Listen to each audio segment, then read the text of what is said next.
Hey guys, welcome to the FACEIT Pro League show. I'm DDK and I'm joined by James. I guess I'll call myself Dan. I'm Dan and this is James. Welcome to the stream. So, alright, how are you doing, James, first of all? I need to adjust my glasses. Because the headset keeps making my glasses slide down and then I have to adjust it. But the headset also makes it tilt like that, so I have to try and make it straight. It sounds like you lead a complicated life, James. I do, yes. It's filled with cables. Okay, fair enough. Okay, so guys, of course this is the FPL show, so let's take a quick goosey gander at the previous month's rankings and see how things are shaping up then, before we check out how things are shaping up now. Ooh. Hello there. What is this? I don't know, James, but it's fantastic.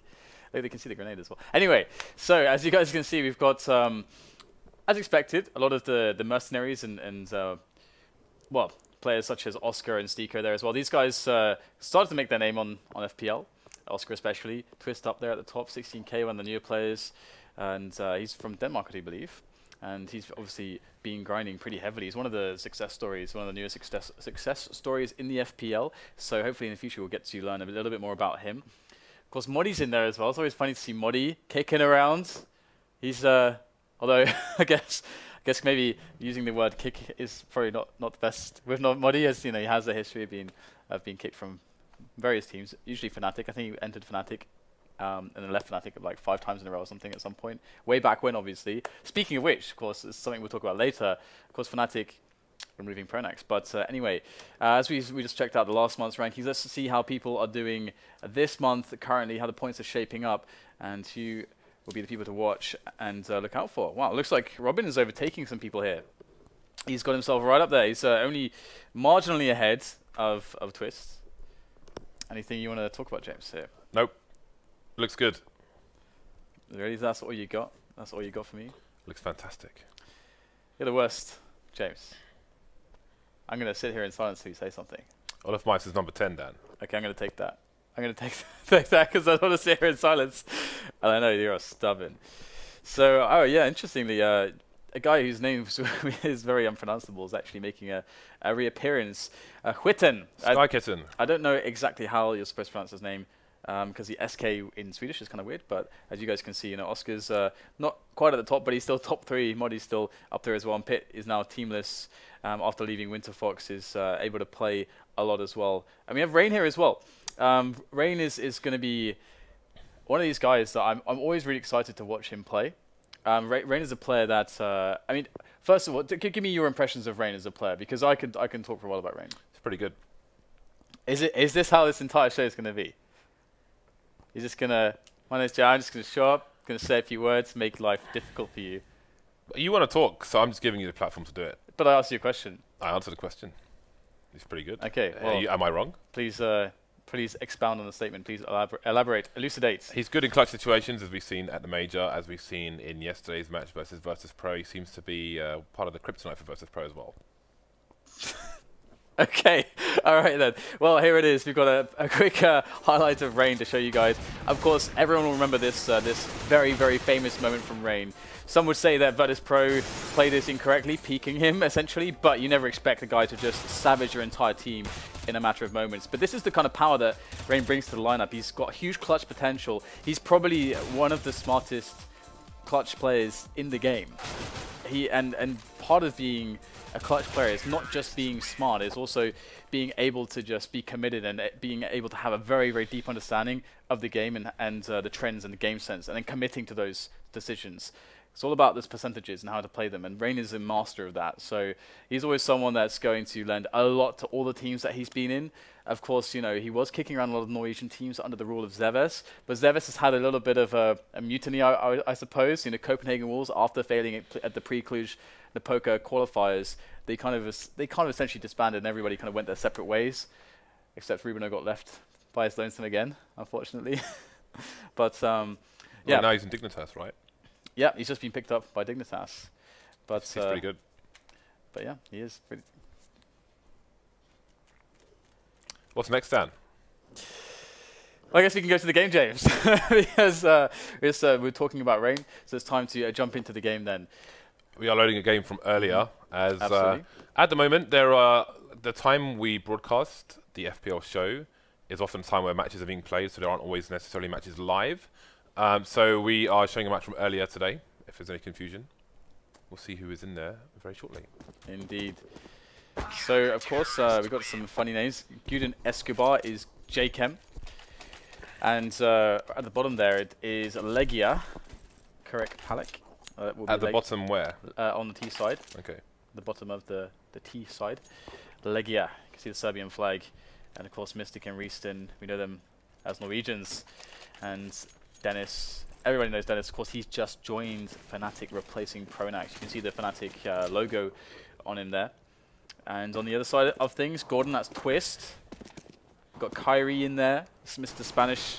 Mr. Spanish, I don't know how that works. Mr. Spanish. Mr. Spanish, I'm gonna commit to that. Mr. Spanish, Kyrie, Skirk, another Norwegian. So lots of Norwegians in the FPL, which is great to see, as the Norwegian scene has a lot of skilled players. Tensky, one of was one of the newer pickups for Dignitas. And you got Senior Vac, which is, of course, Flusher. Senior Vac is Flusher. I like it. Yeah. Absolutely, and we've got a cash match here to play with as well. So there's a lot of things we could do with this one actually. Is, for example, we could decide to focus a little bit on Dennis, for example, to get a bit more of an in-depth look on how Dennis is going to play some of these situations. He's dead then. Well, in some of the future rounds when he's alive, potentially we can focus on Dennis and look at what he's doing. He's a good player then. He is indeed. He's pretty good. And like, how do you feel Dennis really adds to a team? Insane aggression. I've always lead with that comment when it comes to Dennis. Again, one of the players I used to enjoy casting the most actually was Dennis when he was on LGB. On this particular map, in fact, he was always hyper aggressive on the T side. If he had an AWP, he was getting boosted immediately. It doesn't matter what the other team's doing, he's going to peek you. He's probably going to shoot you in the head as well. We saw the great play he brought to G2 in the brief time he was there. Now he's going to go to fnatic, which is very exciting. It's with a twinge of sadness for me because I was really enjoying the G2 lineup and I want to see where they could go. Obviously, they have a roster change, but roster change, there's always going to be a bit of turbulence there. Hopefully, the new addition, AZ, with no slouch, will be good. Hopefully, they'll have enough roles for everyone to play correctly, because I think that was an issue the original G2 team had until they put Fox on the main op, etc. So we'll have to see if, it's going a bit off topic, but we'll have to see if AZ fits into it. But yeah, it made me sad for Dennis to leave G2, but for him to join fnatic, it makes things a lot more interesting. It gives them even more ops, should they require it. So, you know, if someone's having a bad day, for example, like, maybe he'll pick up a second op more than Olofmeister would, for example. Yeah. And it allows Olofmeister to continue his normal role. So it gives fnatic a more dynamic team, one would say. And definitely an upgrade in terms of firepower. It's all just going to come down to how the calling with Flusher really works. Because, of course, that's something that Pronax was obviously famed for. But this is something we can go into more depth in later. As far as this goes, it looks like they just got wrecked against the Force by James. It's not too optimal. And how do you feel about, as far as like the force buys go? We've seen like a really big shift. Like back when we had Threat down here all the time, very adamant. Threat was very adamant, as was I as well, in not force buy very much. But do you feel like the change with the patch? Do you think it really justifies more force buys, or do you think it's actually going to like level out?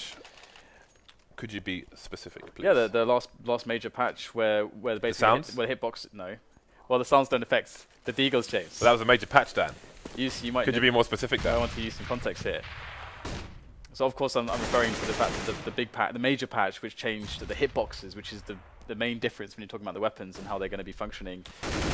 What's your opinion on that? I'd like to ask you what your opinion on that is. I'm not asking a question. I know. I'm going to ask your opinion now. I know because you often refer to this the hitbox change in terms of weapons.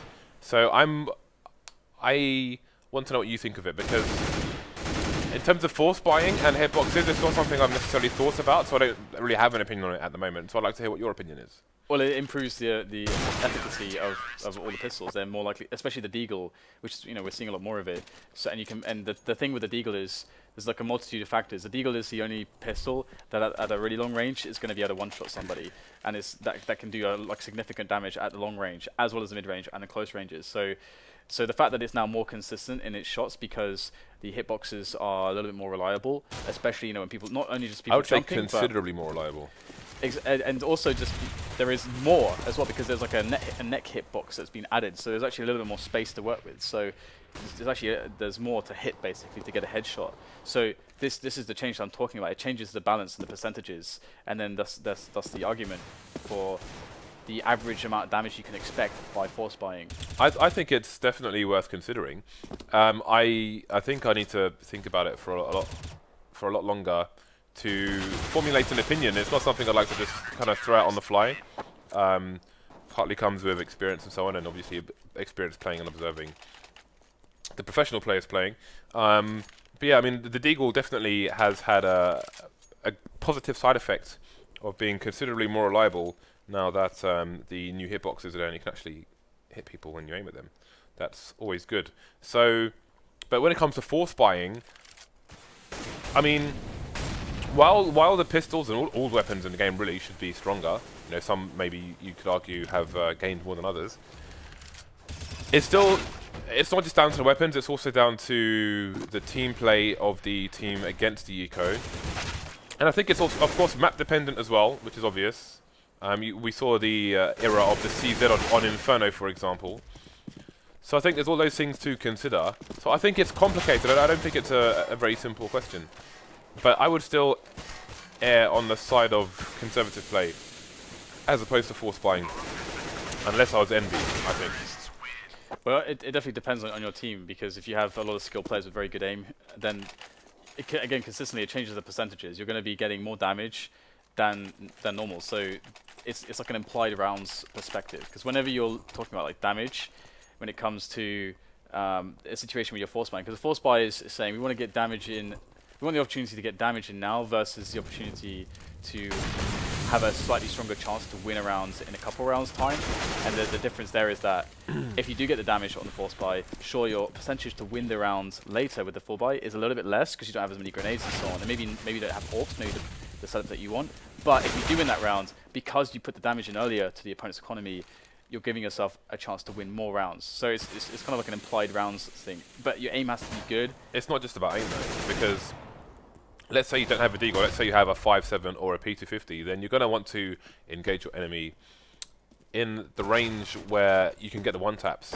And on a map like Cash, we've seen like Team Acer, for example, that threat used to lead. We've seen their Molotov executes on the A site where you're not going to get those ranges necessarily.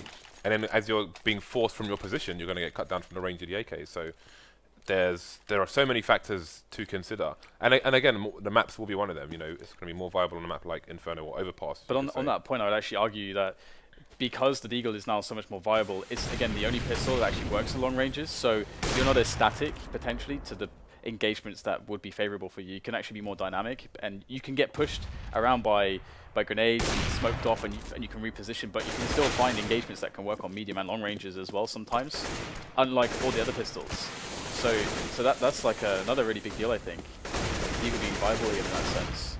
So it's like a really it's quite an interesting one, because maybe there's no wrong answer. Well, the thing is that we're always going to be dealing with until we come upon a day where we can have like really like huge stats. What's the term? When you gathering like the stats.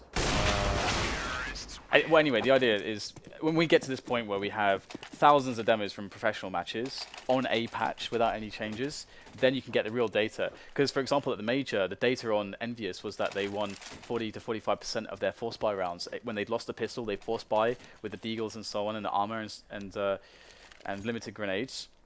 And they were winning 40 to 45% of those. And that's a really huge statistic, but that's only, the sample size is very low, so you can't really draw a huge conclusion, except that Envious are really good, and that was only just them that were able to do that. Exactly, so yeah, that's another thing for me is, of course, sample size, so you just need a lot more evidence, like maybe 2 months more.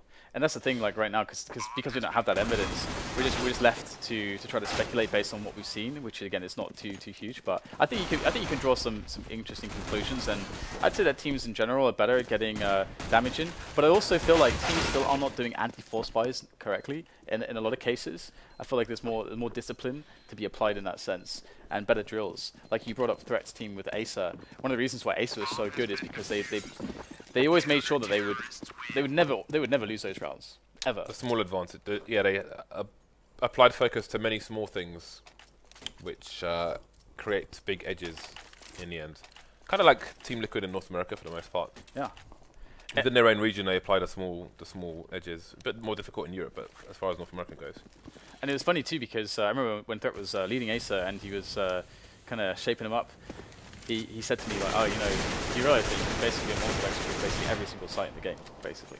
He said what? You can just do a Molotov execute on like every single site. Doesn't matter like where it is. On Catches you can do it both sides. On Mirage even you can do it both sides. Because Mirage is like the one where you say, okay, that's a little bit hard, lots more spaces. The A site, okay, we can Molotov that. You can get Shadow Molotovs, Sandwich Molotovs. You can get some pop flashes if there's TTs playing close, so on and so forth. Get onto the bomb site. But also you're saying, yeah, you can do really strong Molotov executes onto the B-bomb site as well. If you know the angles, there it's completely possible. Something that they were running. And once you have all like this diversity of anti-force buy setups, then you should have a much better team already. Just because those are the rounds that you should win. And Molotovs are so cheap. They're $400. That is so cheap. If you spend if you buy 5 of them, you spend $2,000 to buy 5 Molotovs to win the round and like maybe not even lose anybody. That's a pretty worthwhile investment. Cannot argue with you there. So Team Twist is 3 rounds up at the moment. See both teams on the bye. Gordon, who's Gordon? Twist. Twist. He's because he's up there in the kills at the moment. Although it seems that they may lose this round. Indeed they will. I'm quite interested to see how the Norwegians would end up doing because, of course, now we've seen Rain and JKM be like these star players from Norway. But as I mentioned earlier, we've got who is it in this game? We've got Mystic, we've got Reese, we've got Skirk. A lot of these guys from Norway, and obviously Rubino's not in this match, but he's now part of Dignitas with Config. So we've got Twist floating around, right? I know he's in a team with Benji and so on, but it's just basically a mix at this point, I'm assuming. Yeah. So we've got Twist floating around. Now we've got Pronex floating around, who apparently fnatic are doing an interview with him for their website this week, but it appears he might take a little, like some weeks off maybe, or maybe even some months off, who knows. But we've got Pronex floating around, Twist floating around. That's really good that Pronex is going to take some weeks off. Pit floating around as well. I suppose Moddy's floating around. Sorry? I suppose Moddy's floating around. Yeah. But that's the thing with like Pit and Moddy is we don't know necessarily what the story is with those 2 players because when a player goes from team to team to team to we know the story of Moddy. Well, okay, we know the story of Moddy, but not so much with Pit. But it's not necessarily a red flag, but it's something like, okay, we kind of need to investigate here. If someone's jumping teams so much, is it them or did they just not find the right team? What's the issue there? Because some players can get quite emotional, and some teams will not be compatible with that, or some players can just not fit in for whatever reason, and it's hard to say. It's hard to speculate there. What if Pronex, Moddy, and Devilwalk made a team? I don't think that's going to happen. With Pit and Twist. Wildcard for number 5. Oh, Twist, yeah, imagine that. Well, Twist. I mean, Twist is doing something I think is pretty cool. He's playing with a team, which he said in the interview. He's like, okay, we have really good chemistry. Who is it? It's like Benji, Dumas, Zender, and who was the last one? I forget the last one. I think it was their teammate, like Dendi GG or something, or something or other. I can't remember what the team name was. But yeah, the thing is with teams like that, they can just suddenly come out of the woodwork because the skill's there. It would just take them the time to get the drills and you know, figure out how to coordinate, how the roles are going to play out. Much like G2. G2 had a lot more spotlight on them with Team Kinguin initially, and then into G2. But then eventually they found the right players and the right mix, and then it worked. So, you know, give them some time. There's so much skill there. Maybe they can make something happen. I think Jumpy might be there, actually. I think Jumpy might be there. Or Spitfire. Not sure. But there's other players that are floating around as well, like the players from Acer. Slap, Wenton. Yeah, what's happening with those guys? They're really good. Slap especially is like really good. I know. Threat was adamant that he was that, you know, you know, when he left that team, he's really adamant that those players would be able to find a really good home because it's like these guys are really, really sick. Of course, Crystal was playing with Threat, like the original. Crystal's crazy, man. He's insanely good. Never mind the skill at the game. He's crazy. Yeah, he's generally crazy. He is crazy. But he is so sick. He's got to be one of the best players in Sweden. He's insanely good. But he has just not found a team to play with. And that can be really hard, that social aspect. Because you can have all the skill in the world, but if you're not just with the right people at the right time, yeah, you're just kind of stuck.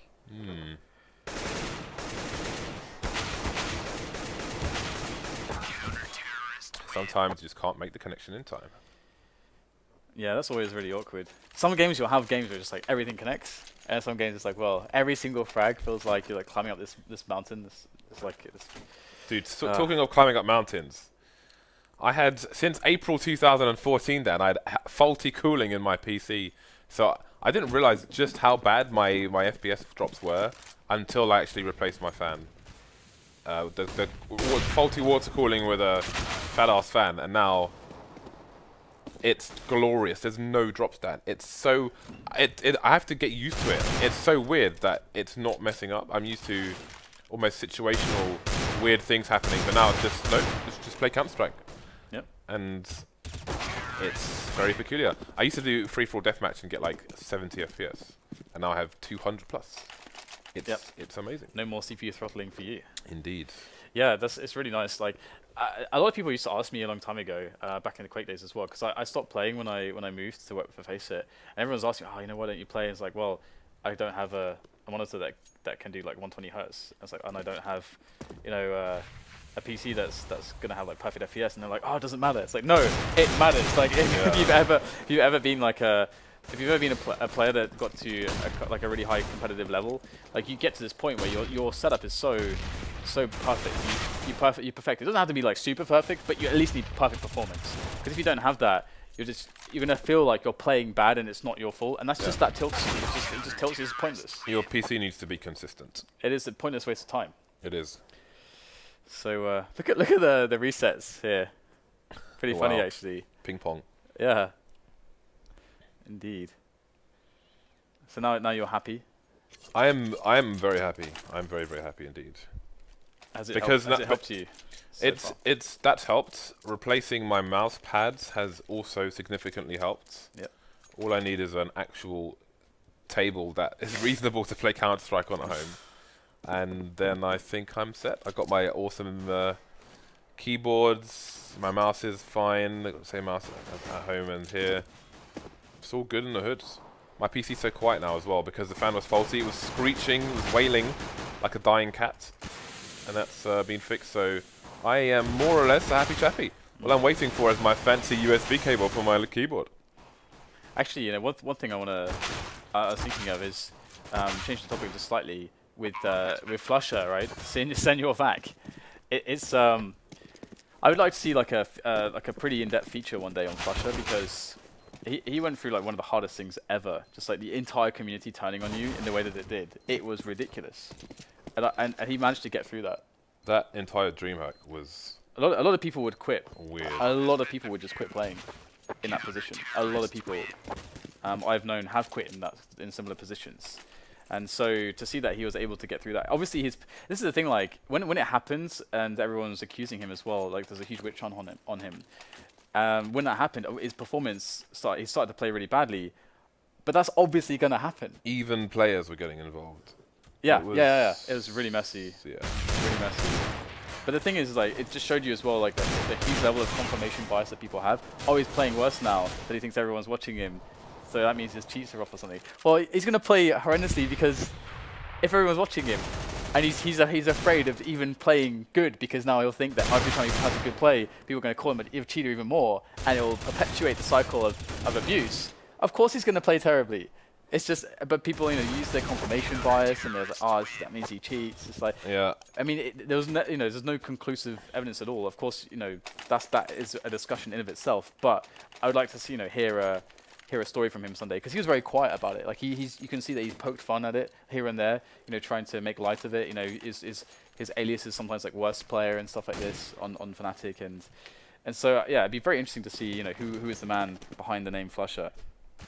Who is the man? It would be an interesting. Imagine if we had him as a feature, like a major feature video VT. Yeah. That would be really interesting actually because. Yeah. Well, self-explanatory. There are some other players too, which I really wanted to see one of. Like Neo was one of them. The other one I want to see the most. Like a really solid feature on Neo, because people don't. I don't think people understand the legacy that Neo has. Highly doubt it. Lived. I mean, even I don't understand the full gravity of it, because I wasn't really around experiencing the professional scene at that time when he was at his peak, when he was essentially the best player in the world in 1.6 at its most competitive points. So, but that's why we need Fret back, James. Fret is super nerd on this stuff, obviously. 10 out of 10 nerd. Yeah, that was actually the really cool thing with Fret, because he was around playing at that time against these people at these tournaments at their level. So it's very, very cool. We'll get him back as soon as possible, I'm sure. We will indeed. He's eating sushi in Japan right now, I'm sure. He's probably asleep right now. No, he's eating sushi, mate. 9, 10, 11, 12. Well, it's 4 AM in Japan right now. Yeah. Could be eating sushi though. Cheeky 4 AM sushi. Yeah, there's those 24-hour Yoshinoya branches. I used to go and have breakfast there when I was in Tokyo. Bit of rice, bit of salmon. Nice. I really like sushi. It is so nice. When I was in Tokyo, we went to Tsukiji Fish Market, where they sell the night's catch of tuna very early in the morning, like 5 o'clock in the morning, maybe even earlier. Yeah, it was like 3 AM actually, I think it was. So we stayed in a capsule hotel nearby, and then had a walk there. We were walking down the street, and the police basically were just going on their, like, I don't know, patrol or whatever. And they basically walked us all the way there, which was quite nice of them. Although maybe there was a more sinister. Anyway, so we saw the tuna being sold and so on, and we went to a sushi bar in the market at 6:30 in the morning, and there was another couple there, and they got like this big laminated menu in English, and they pointed at a fish, and the chef went to the fish tank and pulled out the fish and just cut both sides off the fish, and then used the head and body as decoration around like a cocktail stick in the middle of the plate, and then served them the sushi while the fish's head was still twitching. Oh my God. It was very, very unusual. Interesting. It was actually, I had an adrenaline rush watching it. It was very weirdly exhilarating, like, because just wasn't expecting that, you know. Yeah. And it's funny, I have a lot of English friends who just, they like their food wrapped in plastic in a supermarket. They don't really want to know where it comes from. But to see something like that, especially when you're not expecting to, it's I don't know if exciting is the right word. I wouldn't say it pleased or displeased me, but it was just quite a big surprise. It's one of the, I really struggle at eating stuff that looks like it's alive. Like it's something I do push myself on slowly but surely. Like I always trying to push, because I know that. Well, how often do you get an opportunity to eat things that look like they're alive? Not very often, but when it's available, I try to make the effort. For example, when you took me to eat lobster, James. Well, it didn't look like it was alive. It was just. There's eyes, man. Well, like, I know, just staring into its dead I suppose eyes. you could argue it didn't look like it was necessarily dead, because it's just a lobster and it's covered in its. It's just chilling. And, yeah, super chill. It's just sitting there like, are you going to eat me, Dan? Are you going to eat me now, Dan? yeah. That's the thing I have to get over. Then when they talk to me, that's when it's the worst. My mother brought a crab home once, alive, and then we killed it somehow, and then ate it. Somehow we killed it. I don't know how we killed it, but it was alive and it was dead. But that was weird. I was like playing with it in the kitchen for a while, and then I ate it. Amazing. But it's one of those things though that's like, you get over it. You have to just like push yourself and eventually get over it. Because obviously like people that are used to doing that from when they're young, in those cultures, it's just normal. So you just have to make it normal. Yeah, basically. yeah. So I'm one of those. I'm one of those. But back to Counter-Strikes. Back to the Counter-Strikes. It's quite cool that regarding the maps and so on, that we see a lot of cash, because I actually feel like cash is maybe the best or one of the best maps for me personally. That's how I feel. I thoroughly enjoy playing cash. Do you have an opinion on like a favorite map, or a map that you think is the best or has the potential to deliver the best gameplay? I think cash is up there, definitely. There's a lot of different things you can do with cash. I'm trying to think now. Okay, cash. I wouldn't put train up there. No, I can understand why you say that. I think Dust 2's just been... sorry, Inferno's been around for too long. In some sense. I'm just trying to think of the active map pool. Cobblestone... I think I would say Dust 2 as well. I'd say Dust 2 and Cash. I mean, the reason... big 2 maps, maybe. The reason why I would say Cash is because when I'm like, looking at different maps offer different gameplay, or they offer like different focuses to what's possible within the game, basically. And I feel like Cash is one of the maps that gives the most widely ranging opportunities to exploit different tactics or strategies or setups for both the T side and the CT side. Whereas I feel like maps like Inferno and Train are more limiting. And it's not necessarily bad, it's just that their focus is on different skill sets, which is okay. But I feel like Cash is exciting because you can play at a fast pace and a slow pace, you can mix up paces. There's lots of emphasis on map control, and the impact of map control is very, very important, like taking mid. But you don't have to have mid. There's ways to play around that as well. There's you know, positives and negatives to it. There's ways you can play full rifle setups, and as a CT, there's ways you can play just, you know, a couple AWPs. There's like a lot of variation, I think, a very wide amount of variation for fakes as well. You've pretty much got everything, I think, with Cash. Whereas it, like, again, like Train Inferno, for like those maps are a little bit more limited, but they have their own charm. And I would never want all the maps to be like Cash, because then it would get boring. I like that Train is there because it emphasizes certain things. I think that can be exciting. Yeah, of course. I mean, yeah, the different maps require different skill sets or have different focuses, and that's fine. But I agree with you. Cash is one of the more fun ones. I think I like Mirage as well for similar reasons, but I feel like Cash is more exciting because I feel like you can get pretty locked. It's like easier for the CTs to sometimes like lock you out on the T side as on Mirage. It's like harder to do less with a few players. Whereas on Cash, it always feels like with the T side, you know, like if you go down to 3 players, you can always still like create plays if you've got good tactics. I feel like Mirage is like it can be quite easy to shut you down sometimes. It's not too bad, but like Inferno, it can be really brutal. But yeah, it's a fun map. It's definitely a fun map. Yeah, pulling rotations and the like as well is enjoyable. I haven't tried FM Pone's Santorini yet. I haven't tried that either. Actually, there was a thread on Reddit that somebody made that said that the Ace, I think it was the B-bomb site on Santorini, was like basically a mirror of the A-bomb site on Dust 2. But really? The thread was deleted. That. Oh really? Looking at it, it was more or less the same thing with a window added. Interesting. I wonder where the is. Either way, looks like Team Twister's having a good time, but the double ops are in play. We talked about triple ops earlier because for some reason we saw that a few times. And if you guys are wondering if we're going live later, we actually have 5 NA matches today. The last 5, the final 5. The final 5 matches. So if you're going to be awake for that, you should absolutely check it out because we'll be deciding who's actually going to win. Cloud9 could have qualified last night, but they fell to Liquid. Was it Liquid? Yeah, they fell to Liquid. Yeah, they were 8-1 up on the CT side of Cash. Liquid put a pause in and then just went in afterwards. Yeah, that was really sick. They won 6 in a row or something. It was really cool. And that denied Cloud9. So no one is actually qualified yet. So these final 5 matches will dictate everything. It's very open at the moment. So it'll be very exciting to see how things will really progress. And might be one of the first times when it was so open. Yeah, absolutely. Yeah, I mean, often we've had 2 teams having qualified a few dates before the last date, but this time everything is up in the air, which is awesome.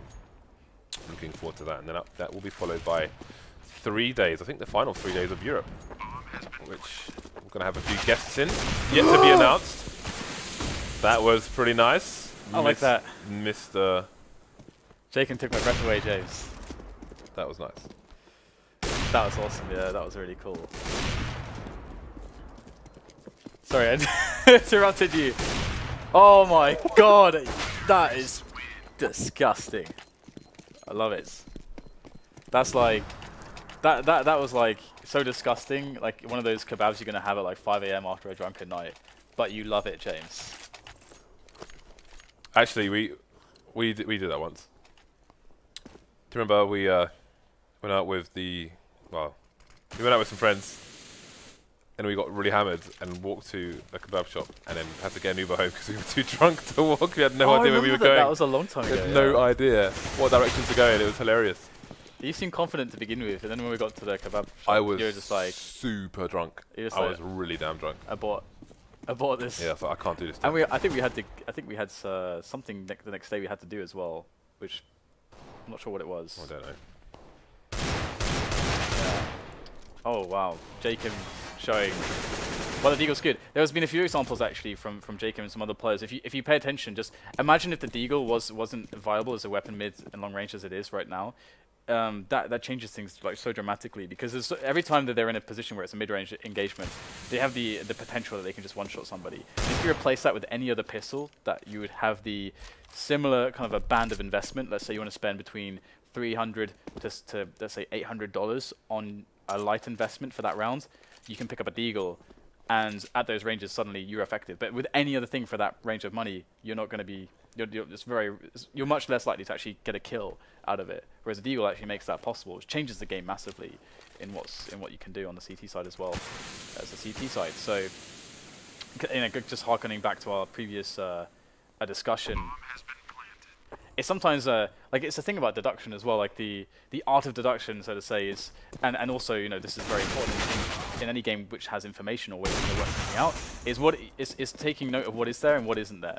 And sometimes it's quite interesting to say, what if he didn't have a Deagle there? What if he had something else, for example, that he could realistically have.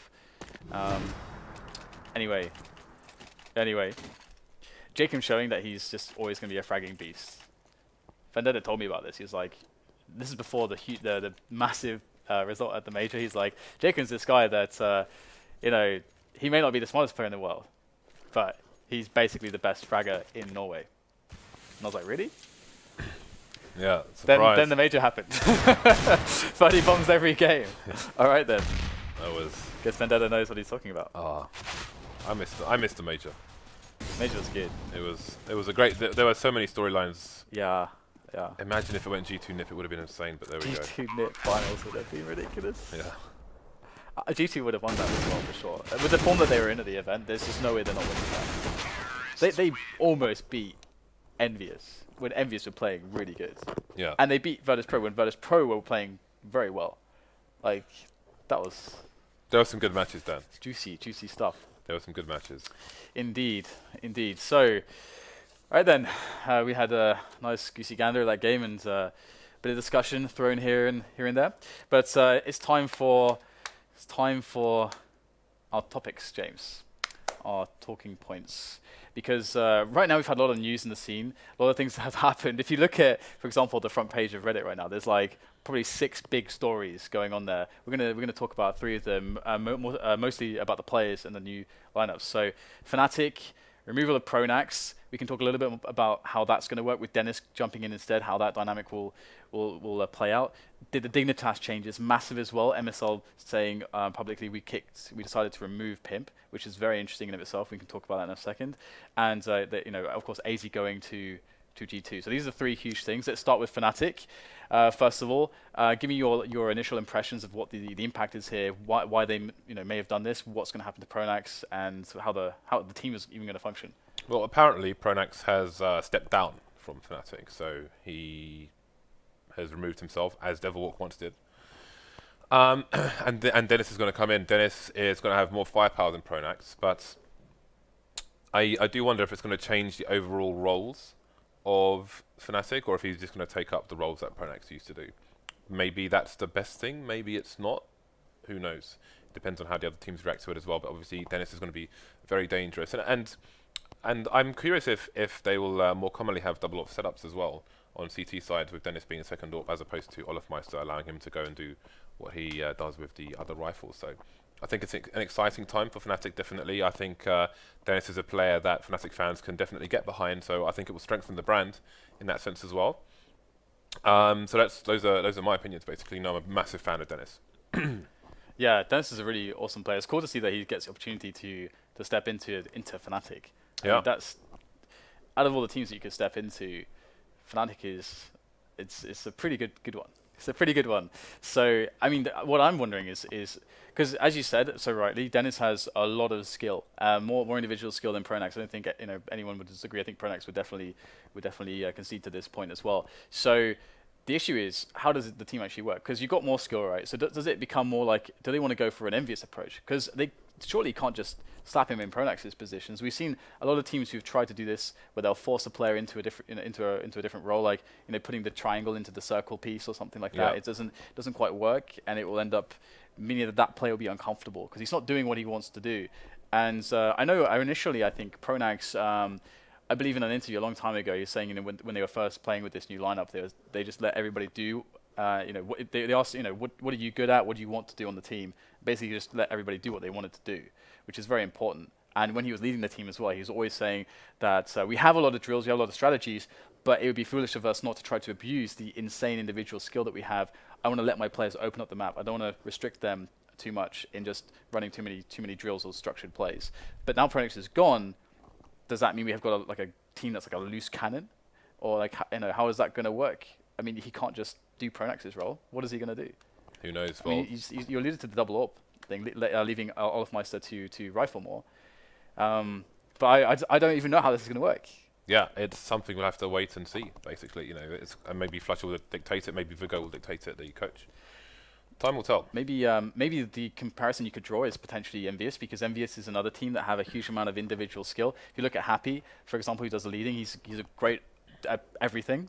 He's a great clutch player, he's a great lurker, he's a great in-game leader, he's a great entry fragger, he's a great mid-round fragger. He's basically great at everything. Yep. And so now you've got Dennis, who's stepping in. Okay, Flush is going to lead the team, but maybe they'll try to draw some comparisons there, because Envious have a similar format apart from Happy being the leader.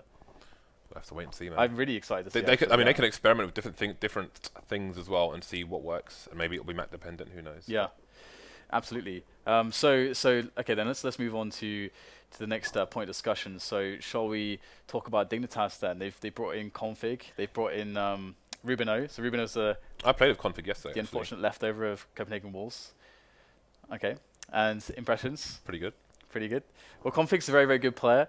But the thing is that surprises me about this, it's not necessarily the players that they've added in, because of course they've got two good players that have jumped in. It's actually removing Pimp, because Pimp has of course played with these players for a very long time. And to see that, MSL's like, okay, and MSL being the in-game leader, he's like, okay, we're going to remove Pimp now from the lineup. Pimp is a guy that can do pretty much everything, although that said at the major he didn't deliver, and he usually does. They seem to be trying to make him the AWPer for the team, which I don't think was working. Yeah, agreed. I don't think he's that way inclined compared to other people you could maybe get. I can't think of any for their particular purposes, but looking at other teams, I think there was a bit of a gap between where Pimp was and where the dedicated or the go-to AWPers were per team. So that could be why. Who knows? I mean, Config was doing a lot of AWPing when I was playing with him yesterday, so maybe he's going to be the main AWP. That's probably what will happen, actually, because that is a role that they need, and they've been lacking. I mean, since Nico left, they've been trying to fill that gap. I mean, Schneider obviously is a good guy for that kind of thing, because obviously Schneider was the replacement initially for Nico. But the good thing with Pimp as well is that Pimp would pick up the AWP sometimes in the past when Nico was on the team. But he would only do it in situations where he's like, okay, this is good. I feel comfortable in this situation to do it, but he wasn't forced onto that role. And then he was just dropping the 30 bombs. He was carrying the team massively. When AZ was still on the team, it was always about Pimp bringing their team up. Pimp was there, lifting everybody by the bootstraps to perform with his excellent performances.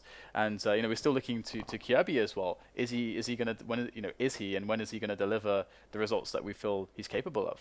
Yeah, these are big changes to the Dignitas side. So one doesn't really know where they stand anymore, because 40% of your team getting changed.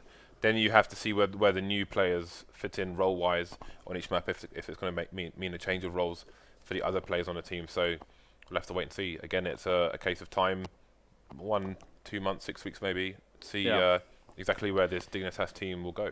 I mean, personally for me, I don't know what the potential is going to be like with Config and Rubino as individuals, personally, because I've not seen them in the top tier circuit all that much. So to me, they're a bit more of an unknown quantity as well. So I can't even really try to project how I feel like the potential for the team is going to be, because this group of players, I feel like under MSL they have a good leader. MSL is very experienced, and I think he is a genuinely good leader. So I feel like they could do well, but I really have no idea how far they can take the team. Because the last team, it looked like they had moments of brilliance, moments where they looked like they were going to break out into be like a top 6 potential team, but it just never quite happened. They could never get over the hump. There's always something wrong. Either the roles or a player wasn't delivering. Something was always wrong. So I hope that this fixes it for them.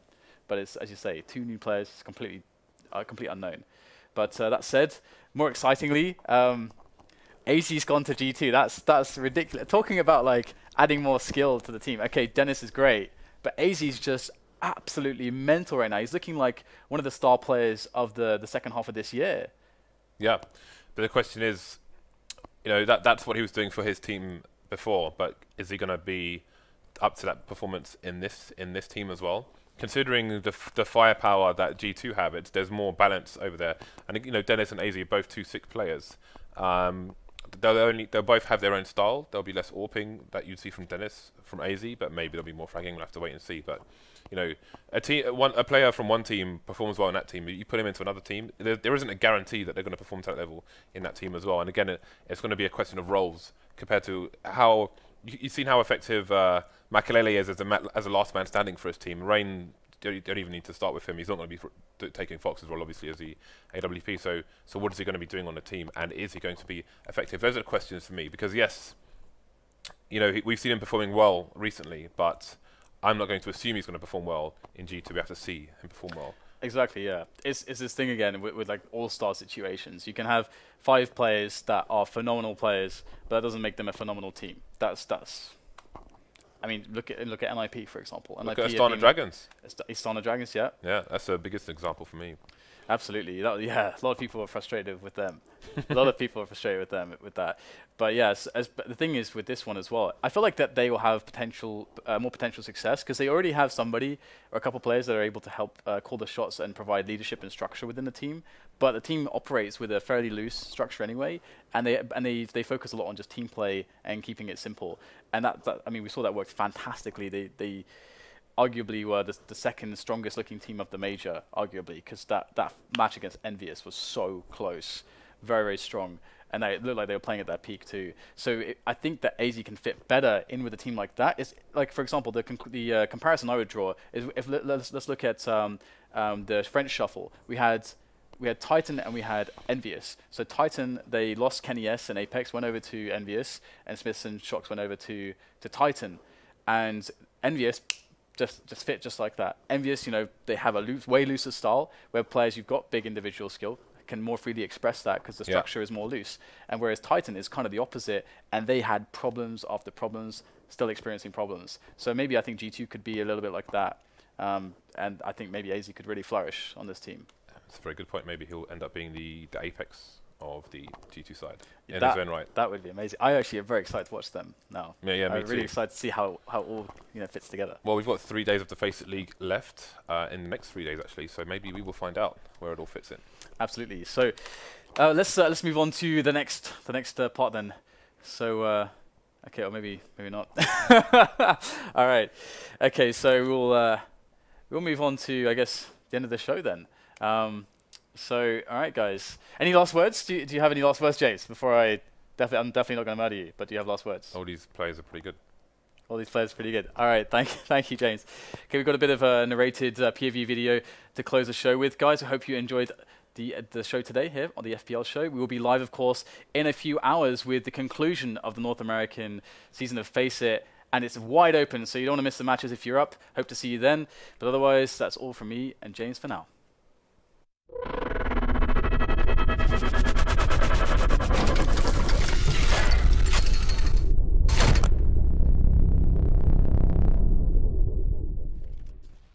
So this is that classic 3 versus 2 retake situation, or 2 versus 3 I should say, as Crims is going to be coming in from the B-bomb site, left with Pronax. And first things first is to get his way through Arch. Luckily a smoke here is going to make life a little bit easier because he can peek out a little bit more before being visible to the left to get the information on what's going on towards the right. And then the decision comes, does he go and join Pronax on short, or does he go through Little Pit? Now, Little Pit, I think, is definitely very good in this situation, because the T's haven't had much time to set up, so it's unlikely they can be in Graveyard, it's unlikely they can necessarily even be in the pit, and the teammates of fnatic might have been able to give that information. But this also creates a spot where you can trade, it's just a little bit more complicated, because you're not coming from the same position, and you can really catch good engagements off of the distraction, and that's exactly what happened. Pronax was in there with the distraction, and Crims was able to take both players down. So good fast thinking out of fnatic. So here we have a nice situation for fnatic. They've managed to kill 35 seconds away from the clock already, and they're holding the sandbags, or Crims is holding the sandbags position at the top of Banana. And this is really good if you can have this level of control, of course, on the CT side, because you really restrict the options of the terrorists. They can't do nearly as much, and if they want to go for a push towards B, they really need this area. They have to invest resources in flushing you out, because if Crims here is able to jump on top of the car behind the smoke and just freely spam through, and he's got the support of a teammate as well through nades and potential trades if it goes badly for him. But you can see how free that kind of peak was due to the fact that they're playing kind of the middle smokes. And if the T's wanted to go and pressure into A, then their rotation towards B is going to really suck, and fnatic will have all the information, and you can push for more information if you want. If you want to really actually expend one player, let's say Crims, let's say, okay, you're expendable because we have a player lead, you can push him down Banana, and he's doing quite well in a situation like this, so boom, it's a nice play, and it's going to work out well for fnatic in this round.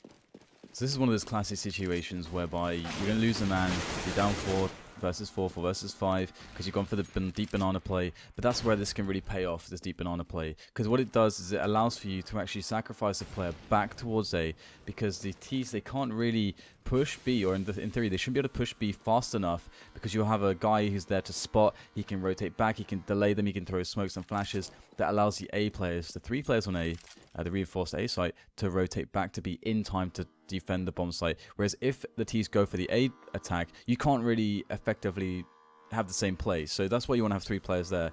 And Crims in this situation, because his team gave up Archway because they lost a guy, he has to re-enter, he has to get the information. And luckily for Crims in this situation, he's just going to be able to capitalize on the fact that the push comes in and he can sandwich them at the correct time.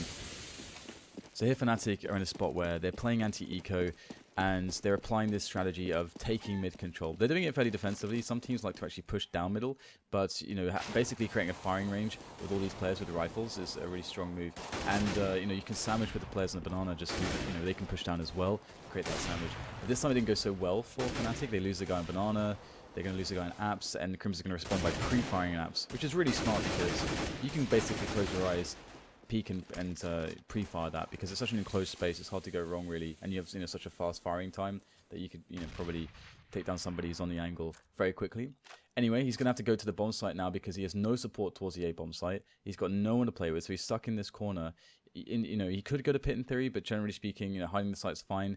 And in the spot, he needs to find out what's going on. So he goes for some information because they just don't have any idea of what's going on in the map. And he's Crims, so he's going to get 3k. Now this is a cool round because of a few reasons. Firstly, Crims, of course, he's on a deagle, as you can see, and there's not many nades on the team. It's a bit of a force-up, to be honest, from fnatic. But one thing to note, and we'll come back to this in a moment, is that Flush has pushed up Banana, and there's no challenge there from him for G2. But we'll come back to that. Crims will flash into the bedroom to make sure that he can jump up into apartments to just clear some map control, just force some space away from the CTs. And then he waits to see if there's going to be peek on boiler, just to see basically, you know, okay, can my team get into position first before I can make my next move?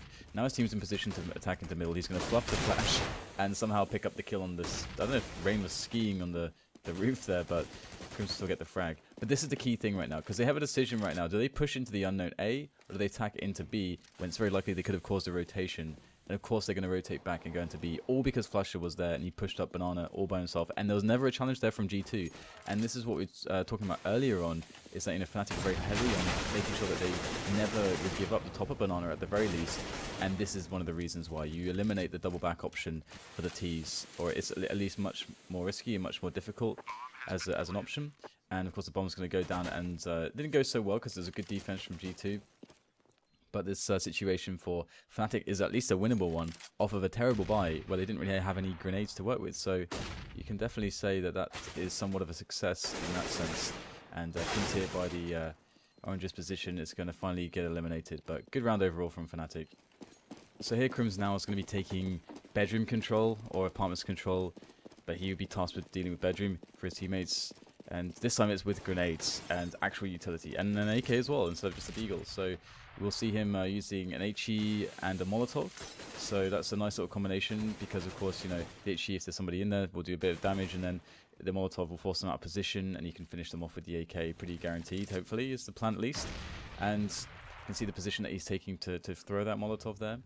And that's going to allow his teammate to get in apartments as well. And from this position, after you take the apartments, it is just waiting on your teammates to move up middle and do their jobs respectively, and then to coordinate the push. So now Crims is just waiting, and of course there's a smoke down there, so the smoke needs to clear before he can really do all that much. And he's going to pull out a smoke as well and get the smoke onto Archway, so that's what he's going to be doing next after watching just quickly for a peek here. So this is going to be crisp. They've got to trim off all the fat of this play. You don't want to see any redundancies from the movements. You can see it's very simple. Each job is very clear cut as to what he has to do.